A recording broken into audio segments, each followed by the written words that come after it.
to do as much damage as he possibly could to the poorest children in the world, children without shoes, children without food, and to the poorest parents in the world. Why did he lie about it? Why did Elon Musk and Donald Trump both decide to lie about what the United States Agency for International Development actually does?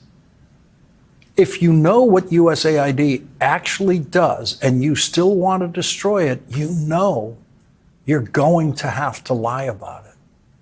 And that is what the richest person in the world has been gleefully doing. Elon Musk accused Ben Stiller, Sean Penn, and other movie stars of being paid millions of dollars each by USAID for traveling to Ukraine. If USAID was really doing bad things, couldn't Elon Musk have found one of those bad things and honestly presented it? Ben Stiller and Sean Penn have, of course, denied ever taking a penny from USAID for traveling to Ukraine. You saw Sean Penn on this program when he returned from Ukraine.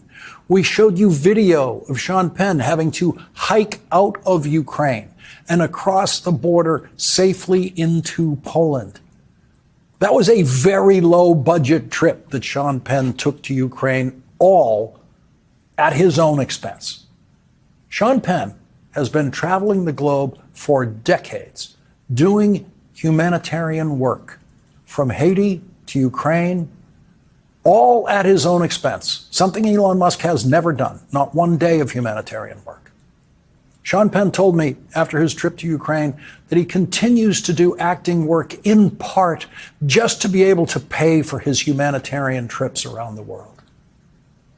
You don't have to work hard to figure out that USAID did not pay Sean Penn. But if you're trying to destroy USAID and you don't have any factual basis for doing it, then if you're Elon Musk and Donald Trump, you will apparently tell any lie to try to kill USAID, including the $100 million condom lie. It started off as the $50 million condom lie, and when it was proved to be a complete lie, Donald Trump's response was that he's just going to double it. Double the lie to the $100 million condom lie. $100 million that Donald Trump accused USAID of spending on condoms to be sent to Gaza. The truth, USAID spent $0 and 0 pennies sending condoms to Gaza. Zero. Elon Musk complained about $70,000 spent in supporting a play performed in Dublin at the American ambassador's residence. The problem is, as with almost anything involving the American ambassador in Ireland, that was actually paid for by the State Department, not USAID. That's true of a few other items on the very short list of complaints that Elon Musk and Donald Trump have about USAID.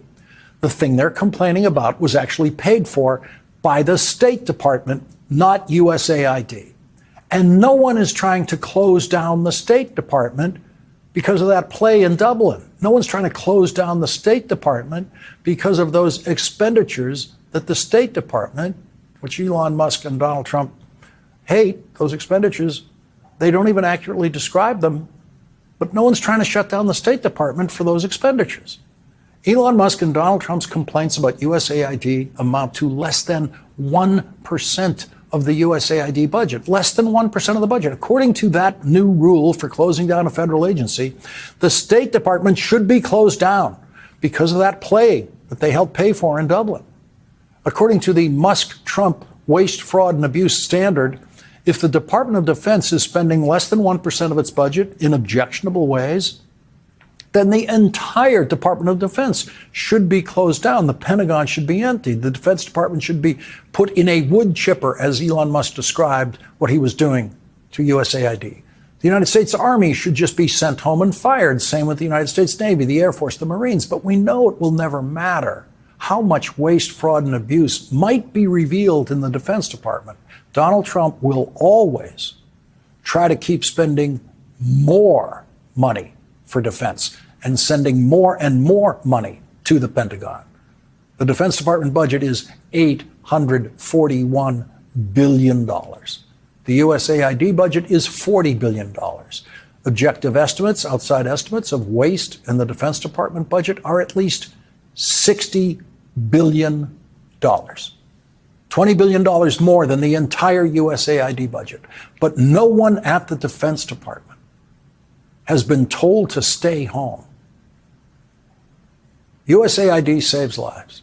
USAID is the only international branch of the American government whose day-to-day mission every year, every day of the year, is saving lives through the distribution of life-saving medicine and in regions of famine with the distribution of food.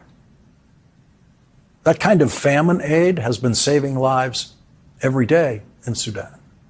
Not anymore. Today, the Office of the Inspector General at USAID issued a report saying shipments of in-kind food assistance have been delayed around the world.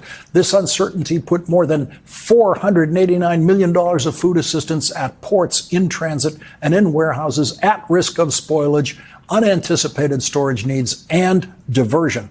Diversion can include stealing that food. And so Elon Musk has created his own form of waste, fraud, and abuse at USAID by wasting $489 million of food while children are starving who need that food. The Inspector General's report includes this new information. USAID staff have reported that the counterterrorism vetting unit supporting humanitarian assistance programming has in recent days been told not to report to work. USAID has staff dedicated to making sure that food and medicine and valuable humanitarian assistance gets to the right people in the right place, with extra concentration in making sure that it doesn't end up in the hands of terrorists. And thanks to Elon Musk and Donald Trump, no one is doing that counterterrorism vetting now. And children who could have lived are starving to death. Marie Antoinette was beheaded in the French Revolution because of the attitude expressed in the most repeated story about her when told that the poor people of France were starving because they had no bread. She said, "Let them eat cake." 232 years later, Elon Musk says, "Let them eat nothing.